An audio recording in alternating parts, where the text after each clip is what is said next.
오늘 두 분 게스트를 모셨는데요. 옛날에 직장 동료이기도 하고, 그래서 또 마침 제가 송파로 이사 왔잖아요. 그래서 여기 오금역에 왔는데 두 분이서, 놀러 온다 그러면 좀 그렇고, 방문하셨네요. 그래서 방문하신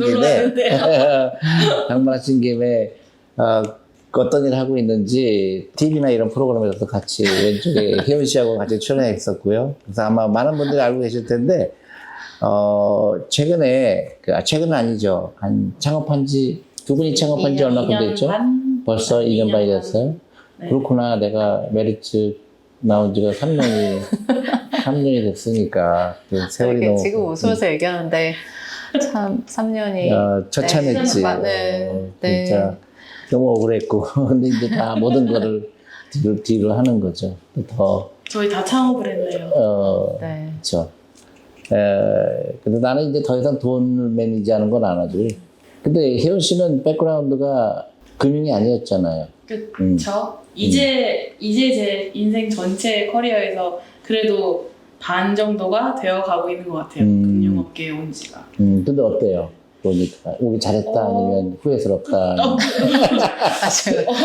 전에 살짝 그랬을 수도 있는데. 근데 뭐 어쨌거나 저도 제 개인적인 이유로 금융업에 오고 싶었던 욕구가 있었으니까 다행이었던 것 같아요. 저는 어쨌거나 마케터였으니까 어느 업종이고 마케팅은 필요하잖아요. 그렇긴 하지. 네, 그래서 정말 용기 있게 그리고 대담하고 좀 무식하게도 갔던 것 같은데 사실 어떻게 보면은 대표님이 하시려는 방향성이 있었기 때문에 저 같은 비금융인이 마케팅 활동을 그래도 좀 유연하게 할 수 있었던 것 같고 그게 근간이 돼서 뭐 창업을 할 줄은 진짜 몰랐어요. 그렇죠. 저도 네. 몰랐어요. 지금 저희는 창업을 그쵸. 전혀 저희 인생의 계획이 나도 그럴지 몰랐어. 솔직히 저는 지금 비자발적 맞아요. 창업. 저는 첫 번째 금융회사에서 퇴사를 할 때도 그 다음에 뭘 할지 솔직히 생각이 없이 저는 그냥 본능을 따라서 좀 다른 걸 해야겠는데 라는 생각이 있었고 근데 그건 있었던 것 같아요. 세 번째 이직을 하면서 마음속으로는 그 다음번에 또 다른 이직은 없어라는 생각은 저는 하고 있었어요. 왜? 뭔가 저는 그건 확실했던 것 같아요. 마치 주식을 갖는 어떤 소유에 대한 욕구처럼 저는 제가 하고 있는 비즈니스에 대해서 제가 시간을 들이고 제가 애정을 쏟으면 그게 온전히 제 거이길 바라는 마음이 항상 있었어요. 그러니까 마케팅을 하다 보니까 특히 더 그랬던 것 같아요. 항상 다른 사람이 뭔가 애써서 만든 것들을 마케팅을 하다 보니까 항상 그거에 열정을 쏟고 났을 때 이게 뭔가 100% 나의 어떤 만족감으로 다 차지 않았을 때 약간의 그런 그렇지. 배척되는 그런 느낌도 들고 모르겠어요. 그래서 어쨌거나 사실 첫 번째 금융업계에 가서 첫 번째 금융회사에 가고 창업이 사실은 선택지에 있지는 않았으나 그때는 창업하는 게 진짜 본능적이었던 것 같아요. 그것 또한. 창업이 훨씬 더 의미가 있죠. 왜냐면 기존에 있는 회사에 들어가서 일하면은 기존에 있는 틀을 깨는 건 굉장히 어려워요. 그렇죠. 그러니까 집을 질 때 새 집을 짓는 게 난이도가 훨씬 많아요. 미국에서는 대부분 집수리 하면 다 부시고 다시 짓는 게 훨씬 낫다고 얘기를 하거든. 그런 면에서는 금융에 창업자가 많이 나와야 될 것 같고, 특히 자산형사. 그리고 그런 면에서는 그리고 이 금융은 굉장히 어려워 보이지만 어렵잖아요. 근데 진짜 어려운 거는 그런 하이테크한 사람들이야. 그 연구해갖고서는 그 반도체 개발하고 그런 사람들이 진짜 어려운 거지. 금융은 사실은 다 잘난 척 하죠. 용어가 막 이상한 용어 쓰고 뭐. 근데 사실은 그건 중학교 수학 정도 할 정도면 다 가능하잖아요. 그렇죠. 사실 금융 회사를 창업한다고 했을 때 너무 어려운 거 하는 거 아니야? 다들 그랬었는데 사실 어려운 거는 시간을 버티는 그 힘을 계속 유지하는 게 어려운 거지. 생각보다 금융회사 창업한다고 했을 때 처음에는 솔직히 저도 모르는 게 너무 많아서 막막했는데 의외로 금감원 분들도 그렇죠. 너무 친절히 도와주시고. 아니 갑자기 내가 지금 반도체 회사 차리면 그거 어떡하겠어. 그죠. 그거는 불가능하지만 금융은 누구나 가능하죠. 그렇죠. 결국 철학이고 라이프 맞아요. 스타일이고. 결국엔 책에 그러니까 서류에 다 있고. 그다음에 내가 투자하는 회사가 일하는 거지 내가 일하는 거 아니잖아. 근데 금융은 그거는 있는 것 같아요. 한국이 너무 단기 투자를 하는 문화가 많이 있다 보니까 그 제가 그 무슨 미국의 되게 유명한 저널리스트인데 그분이 자기 아버지는 이제 그 뭐 이쪽은 아니신데 아버지가 한 말 중에 되게 기억이 남다면서 하는 얘기가 있는데 저 그거 진짜 공감하는 게 거짓말을 듣고 싶은 사람한테 거짓말을 하면 부자가 된다. 네, 근데 그 진실을 듣고 싶어하는 사람한테 진실을 하면 그냥 그럭저럭 먹고 살 수 있다. 근데 거짓말을 듣고 싶어하는 사람한테 진실을 말하면 망한다. 이거든요. 근데 이게 금융으로 보면 단기적으로 몇 프로, 뭐 10% 수익률 나요. 사실 다 우리는 결과는 아무도 알 수 없잖아요. 그러니까 우리가 얘기할 수 있는 건 우리의 철학은 이거고, 우리의 원칙은 이거고, 우리가 절대로 하지 않는 것은 이거고, 우리의 과정에 대한 거는 이야기할 수 있지만 사실은 과거 실적이 뭐고 간에 사실 미래 실적에 대해서 얘기를 할 수가 없지만 사람들이 그걸 다 듣고 싶어 하잖아요. 듣고 싶어 하죠. 연평균 수익률 얼마나 나올 것 같아요. 근데 사실은 그건 아무도 모르는 거죠. 거짓말할 수밖에 없죠. 그러니까, 네, 근데 그렇게 하면 일단은 나중에 뭐 결과가 나오든 안 나오든 지금은 누군가가 나에게 비즈니스가 올 수 있으니까 그 말이 저는 너무 맞는 거예요. 근데 이제 이런 금융교육을 받아서 진실을 아시는 분들은 그 진실을 듣고 싶어 하고 그때 이제 어느 정도 괜찮은 건데 이거는 이제 시간을 기다려야 되는 거니까는 이제 어느 정도 괜찮다. 그다음에 교육이 같이 따라가야 네. 돼. 근데 이제 몇 프로 뭐 연 10%, 15%를 듣고 싶은 사람한테 그거는 절대로 할 수 없습니다. 이런 비즈니스가 안 오니까. 그래서 이거를 금융에 계신 어떤 외국 이제 예전에 알던 분이 자기는 이게 저널리스트가 한 문구, 금융과 상관없는 사람이 한 문구인데 재밌네. 너무 금융을 생각하게 한다 그러는데 그게 사실은 이제 그 한국에서 자산운용을 창업하고 할 때 가장 큰 회사가 작을 때는 가장 큰 챌린지 중에 하나인 거죠. 그게 정확하게 한국에 지금 얘기하는 리딩방 돈 엄청 벌어요. 리딩방 듣고 싶은 얘기만 계속. 아니 리딩방은 막 몇백억씩 벌어요. 근데 자산운용사가 창업에 몇백억 벌으려고 그러면 굉장히 어렵잖아. 그게 지금 똑같은 얘기예요. 근데 사람들 듣고 싶은 게 리딩방이거든. 뭐 이 주식 사면 금방 뭐 몇백 % 된다. 그게 결국 금융 문명 때문에 오는 거거든요. 그게 금양이라는 회사 있잖아. 상장 표시되잖아요. 그 피해는 이름 알아서 10조까지 마켓캡이 됐다고 그러더라고요. 30만 명이 그걸 샀대요. 그러니까 그런 게 지금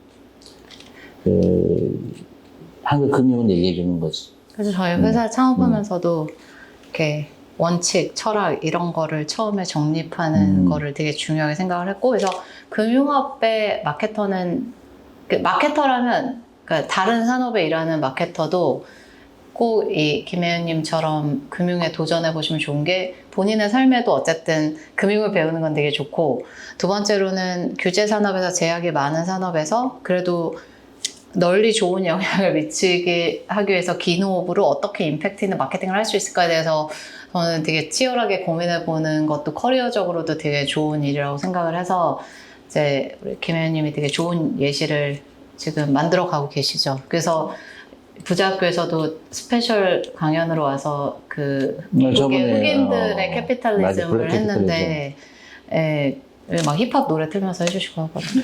그래서 K 캐피탈리즘. K 캐피탈리즘에 이제 가야 되지. 나는 그 K 푸드 있잖아. K 컬처 있고 K 뭐 다 있는데 K 캐피탈리즘이 없잖아요. 그 선구자가 되면 좋겠다는 생각이 들어요.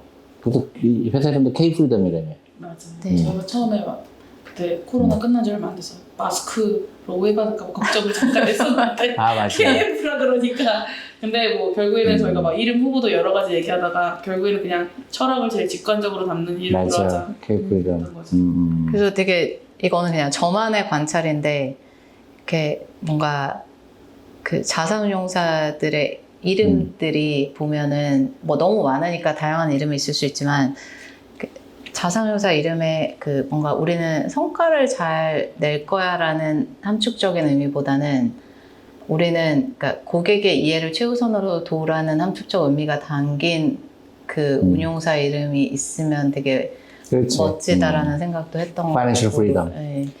그래서 뭐 어쨌든 창업이니까 쉽지는 않은데 그래도 쉽지 않죠. 보람은 엄청 있는. 쉽지 않지만 나는 그런 감명 깊은 게 찰스 스왑이거든요, 그게.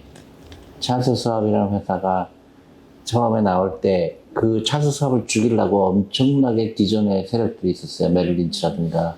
왜냐면 수수료를 갖다가 거의 뭐 5분의 1을 줄였거든. 그러니까 다른 데에서 봤던 거를 얼마나 죽이려고 노력했어요. 근데 결과적으로 메릴 린치 망했죠? 다 망했죠. 근데 리만도 망했지. 근데 찰스 스왑만 엄청나게 커졌죠. 결국은 고객을 위한다는 그 사람 철학이 결국은 거기서 나오는 ETF는 요새 그 수수료가 제로예요. 물론 이제 다른 방식으로 돈을 벌긴 하지만 그게 굉장한 그 창업소리가 되게 재밌어요. 그거 반드시 읽어보세요. 찰스 스왑이 어떻게 창업했는지. 네, 저는 이제 운용사에 이런 김 의원님 같은 좀 다양한 백그라운드를 가진 사람이 한국에도 많았으면 좋겠다고 생각을 하는 이유가 그 자산 운용사가 궁극적으로 서비스하는 고객은 남녀노소 한국의 모든 사람들 되게 다양하잖아요. 뭐 해외 기금도 있을 수 있지만 어쨌든 한국에서는 되게 다양한데 그들에게 금융은 너무 어렵게 느끼는데 그러면 그 금융을 그들 각각의 다양성에 맞게 설명해 줄 수 있는 다양한 사람이 자산운용사에 있어야 된다고 생각을 하거든요. 뭐 증권사도 마찬가지고. 근데 다 유사한 막 상경대학 전공을 하는 사람들이 주가 되면 마치 제가 반도체 엔지니어들에게만 설명을 듣는 것보다 반도체 산업에서도 영업을 하시는 분에게 설명을 들으면 또 다르게 쉽게 이해하시는 것처럼 그 고객은 다양한데 고객을 서비스하는 자산운용업의 많은 임직원들의 백그라운드는 그만큼 다양하지를 못한 것 같아서 그러면 투자를 할 때 아까 뭐 제가 어렸을 때 산수를 배울 때 뭐 4+6을 가더라도 여러 방법이 있는 것처럼 이것도 마찬가지로 동일하게 뭐 나는 연간 몇 % 정도의 수익률이면 20년 후에 30년에 은퇴할 수 있을 것 같아 이랬을 때 자기가 편한 방식의 투자가 다들 있을 거 아니에요. 그러니까 그런 것들을 되게 다양한 상품도 있어야 되지만 그거를 소통도 이해하기 쉽게 다양하게 해줄 수 있는 그래서 솔직히 제가 요즘에 보면 제 나이 때 되면 경력 단절된 이제 동기들이나 후배들이나 선배들을 많이 보는데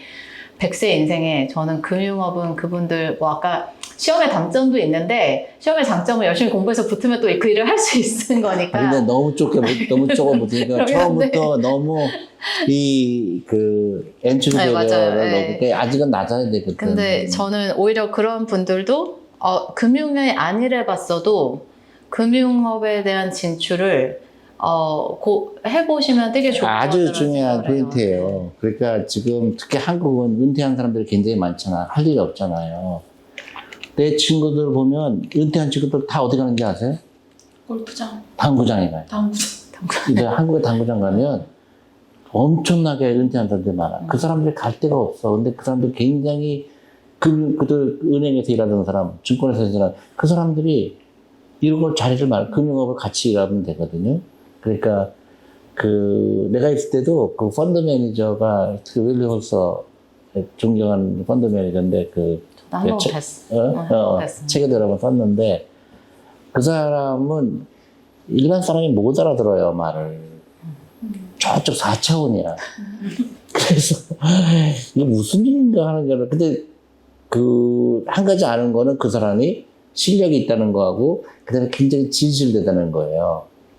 그래서 그 사람 얘기를 듣고 싶어요. 근데 그 옆에 그 사람을 통역하는 사람이 있어. 같은 영어지만 이거는 무슨 얘기한 거다. 그래서 사람들은 근데 그 네 사람이 결국 창업했어요. 스쿼드에서 나가서 창업했는데 엄청나게 많은 그 금액이 들어왔지. 너무 신기하거든. 근데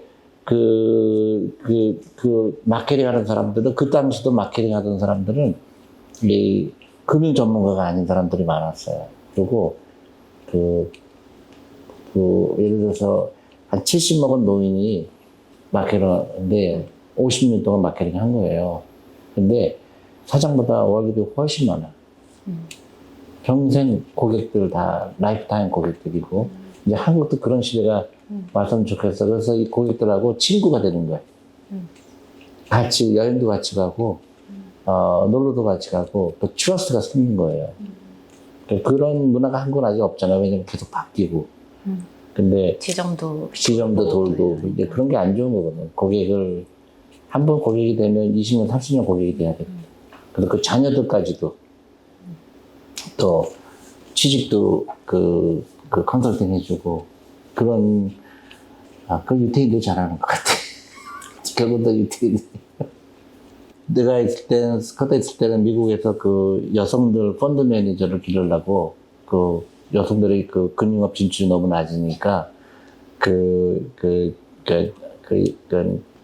딸들 데려오는 날이 있었어요. 하루를. 그래서 월스트리트에서 아빠 따라서 와갖고 하루 종일 같이 회의도 들어가고 그런 한국도 그런 프로그램이 있어야 될 것 같거든. 저도 되게 놀란 게 저는 해외에서 시간을 많이 보내서 한국에 이렇게 막 아는 사람이 많지는 않은데 펀드 매니저까지 마케터에는 여성분이 좀 많은 것 같고 펀드 매니저도 뭐 어느 정도 있는 것 같은데 지금 자산 운용사, 그러니까 자문사, 일임사 빼고 자산 운용사 라이선스가 있는 회사들 중에는 여성 대표나 창업자는 거의 없어 보이더라고요. 그래서 근데 사실 이 산업만큼 그러니까 뭐 남자 여자가 아니라 여성들도 많아야 그래서 저는 이렇게 가끔 그런 생각도 드는 게 왜 한국에서는 이렇게 다양한 산업이 있는데 물론 시장 그 산업의 크기 때문에 그런 주식들이 더 각광받는 것도 있겠지만 이렇게 계속 중공업, 방산 이게 그런 산업들 중심으로 계속 로테이션 하듯이 이렇게 시장이 형성이 단기적으로는 되는 경우들이 있는데 사실은 이제 여성들도 많이 볼 수 있는 뭐 방산을 여성이 못 보는 건 아니지만 이제 조금 더 다양한 산업들이 한국에도 존재하고 그것들에 대해서 이야기할 부분도 있는데 이게 운용사의 다양성이 아까랑은 또 마케팅 측면뿐만이 아니라 운용 측면에서도 좀 다양성이 결여된 부분이 있는 게 있나? 라는 질문을 해보기는 그렇죠. 근데 내가 스쿼드에 있을 때 그 할머니가 있었어요. 그 할머니가 그 애널리스트인데 50년 애널리스트였어요. 학교 졸업하자마자. 근데 할머니야. 그분이 철강하는 예, 거예요. 맞아요. 얘기하시는. 그 아주 헤비 스모커였어. 무슨 상관이죠? 아니 그 사람은 굉장히 익셉셔널하게 해준 거예요. 그러니까 담배는 절대 못 피게 돼 있는데 그분만 허락한 거예요. 방에서. 그래서 이 사람은 끊을 수가 없는 사람이구나. 그러고 나이가 제일 많아 회사에서. 그러니까 어떤 면에서 이렇게 배려를 해준 거예요. 근데 그 사람이 그 했던 얘기가 기억이 나. 우리가 이제 그 당시 포항제철 내가 많이 갖고 있었거든. 그래서 근데 단기적으로 엔타이 덤핑 이슈 때문에 미국 상무성에서 한국 철강이 정부가 도와주기 때문에 덤핑이다. 그래서 페널티를 매기는 것 때문에 주가가 하락하게 됐어요. 그래서 내가 이제 그 철강한테 너 어떻게 생각하냐고 했더니 그 사람 대답은 너무 심플했어. 야, 누가 제일 싸게 만드냐, 철강. 쭉 되는 거예요. 코리아다. 그 사면 된다. 이렇게. 굉장히 심플하지만 굉장히 파워풀했지. 근데 그 할머니가 여성인데 전 세계 철강을 다 다닌 거예요. 그래서 전 세계 남미에 있는 철강회사, 타이완 철강회사, 중국 철강회사 다 돌아다니면서 자기가 그 하나씩 리포트를 쓴 거예요. 굉장히 멋있지. 중국이래. 미국에는 진짜 보면은 한 산업을 진짜 오랫동안 한 그런 펀드 매니저 애널리스트들이 할아버지 할머니들 되게 많으신데 한국은 물론 제가 가는 그룹 미팅이 일반화할 수는 없겠지만 이렇게 저도 막 한국에서도 그런 할아버지 펀드 매니저 할머니 펀드 매니저 보고 싶은데 아직 없어서 제가 저의 꿈은 할머니 펀드 매니저. 철강 회사가 그 배우러 와요. 누가요? 철강 회사가 펀드 매니저한테 야, 너는 철강에서 30년 있었으니까 내가 지금 CEO가 됐는데 야, 우리 철강에서 어떻게 생각하니? 어드바이스 뭐 해줄래? 그러면 이 펀드 매니저가 해줘요. 이 할머니가 그걸 해주는 거예요. 그러니까 그 한국 철강회사 어떻고 미국 철강회사 어떻고 그것도 그렇고 저는 미국에 제가 서비스했던 자산운용사 중에 재밌는 게 마케터가 애널리스트랑 겸직을 하면서 그렇지. 펀드 매니저도 겸직해요. 네, 그러면서 마케터로서 너네는, 그러니까 왜냐면 운용을 하는 사람들이 또 자기의 그런 거에 빠지기 쉽잖아요. 근데 이 사람이 고객 입장에서 와서 챌린지를 해주니까 오히려 운용력들도 보는 눈이 더 넓어지는 것도 있고 또 뭐 서로에게 이제 도움이 되는데 마케터도 간접적으로 하는 것보다는 기업 방문도 같이 다니고 하면서 우리 매니저들이 이런 식의 관점을 가지고 이런 챌린지를 하면서 일하는구나 이런 거를 고객들이랑 소통할 수 있으니까 좋은 것도 있는데 그래서 저도 이제 혜윤님 같은 경우도 보면 이분이 음악에 일가견이 있으시잖아요. 그러면 저희가 이제 아이들 대상은 뭐 그냥 그 강연하는 거 재능 기부 강연에서도 케이팝을 하면 이제 혜윤이 음악을 선곡하고 이제 본인이 언제부터죠? 네, DJ 하면서. 근데 그러면 그 케이팝을 배우는 것도 사실 펀드 매니저가 케이팝 회사를 분석한다고 해서 음악을 다 잘하는 건 아니잖아요. 몰라야지. 근데 그거를 회사에서 그래도 더 다양하게 그 음악을 접하신 분이 있다면 꼭 운용력이 아니더라도 밸류를 되게 더 할 수 있으니까 그래서 이제 어렸을 적 뭐 좋아했던 원타임부터 뭐 또 뭐 카니에 웨스트도 얘기하시고 콘서트를 가셨다고 했나요? 뭐 아무튼 근데 그런 커리큘럼들을 만드는 게 저는 그 대중이 금융에 그래도 내가 렐러번트하게 접근할 수 굉장히 있는 쉽게 다가갈 수 있지. 네. 그러니까 미국에 뭐 미국 다 좋다가 아니라 미국에 있었던 일을 한국에서 접하면 굉장히 빨리 한국 금융도 발달할 수 있겠다는 생각이 들어요. 그러니까 이게 굉장히 좋은 예예요. 여기가 그 첫 번째 한국의 자산형사의 지점이라는 거 스커더가 미국에서 처음으로 그게 1980년대에 시작했으니까 그러니까 50년 전에 그 자산형사를 하면서 처음으로 디렉트 마케팅을 시작을 했고 그런 것들이 한국에서도 접하면 좀 빨리 한국 금융이 발달할 수 있는 계기가 되지 않을까 하는 생각이 들어요. 근데 두 분이 하는 거 보면 굉장히 재밌게 잘하겠다 싶어. 저는 사실 이전 회사에서 대표님이 전국을 다니시는 모습을 어떻게 보면 가장 가까이서 많이 봤던 직원 중 한 명이었잖아요. 저는 와 진짜 가실만한데 다 가셨다 느낌이 솔직히 있었거든요. 그 지도잖아. 그러니까 저도 저기보다 더 많이 가셨을 텐데. 아니 간 데는 또 갔으니까. 뭐 그쵸 그렇긴 하죠. 근데 그때도 사실은 주변에 왜냐면 그때는 제가 배우면서 주변 지인들 친구들에게 막 제가 아는 지식들을 솔직히 저는 바로바로 공유를 좀 많이 했었는데 그때 저는 웬만큼 제 주변 친구들은 이제 금융 문맹에서 깨어났다고 생각을 했어요. 그리고 정말 사실 여기도 뭐 몇백 명이 정말 일주일마다 왔었던 맞아 기억나요. 근데 창업을 하고 또 어떻게 유튜브 할 때 2천 몇백 명 들어왔어. 맞아요. 근데 창업을 하고 또 새로운 사람들 만나니까 여전히 모르는 사람들이 너무 많아서 이게 뭔가 코로나 시국에 많은 사람들이 주식을 했고 주식에 대해서 투자를 시작했고 많은 컨텐츠를 접했다라고 생각을 했는데 여전히 안 되어 있으신 분들이 너무 그 정도가 아니고 계좌를 열었어요. 근데 현금으로 갖고 있는 거야. 저질러 투자되는 줄 알았대. 근데 저희가 펀드를 사야 되는지 몰랐대. 저희가 되게 재밌는 거 하나 혜윤님이 말씀해 주셨었는데 요즘에 로보 어드바이저 해가지고 뭐 이제 그런 기능을 넣잖아요. 그 말씀드리세요. 제가 그 정말 문맹에 제가 한때 문맹이었어요. 정말 그 수준에 맞춰서 해야겠다고 생각했던 몇 가지 에피소드 있는데 그 중에 하나가 정말 똑똑한 친구예요. 정말 일을 열심히 하고 되게 사회적인 그런 커리어적으로 되게 성공한 친구인데 그 친구가 너무 금융에 대해서 몰라서 제가 막 가르쳐줬어요. 연금제도는 이렇고 자산 배분 이렇게 해야 되고 그러더니 그 친구가 변하겠대요. 그랬더니 전화가 왔어요. 혜연아 내가 분산 투자를 했어. 근데 퇴직연금이 6년 동안 현금이었는데 내가 분산 투자를 했어.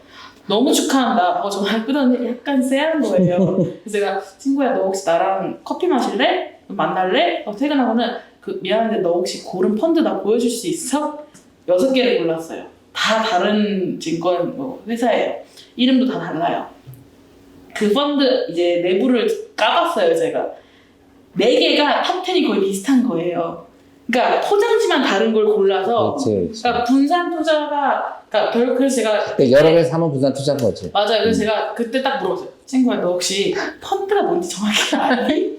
모르는 거예요. 그러니까 사실 많은 금융 컨텐츠들도 저도 사실 리서치하면서 이렇게 보잖아요. 나는 어떻게 컨텐츠를 만들어야 되나 보는데 생각보다 사람들이 0에서 출발 안 하고 한 10부터 가르쳐주거든요. 근데 0부터 9를 모르면 그러니까 생각 생각보다 그래서 저는 사실 제 지인들한테 강연할 때는 너 주식 설명해봐부터 해봐요. 못하면 저는 다시 처음부터 가요. 주식이 뭔지 그냥 펀드가 뭔지 그것부터 시작하면 이제 강연이 그것도 끝없이 있고 그것도 길어지는데 있잖아요. 그 투자 성향. 투자 성향. 아, 그래. 그것도 로봇 바이저 재미는. 맞아요. 그 이제 로봇에다가 질문을 하면은 또 친구들이 솔직하게 대답을 해야 되잖아요.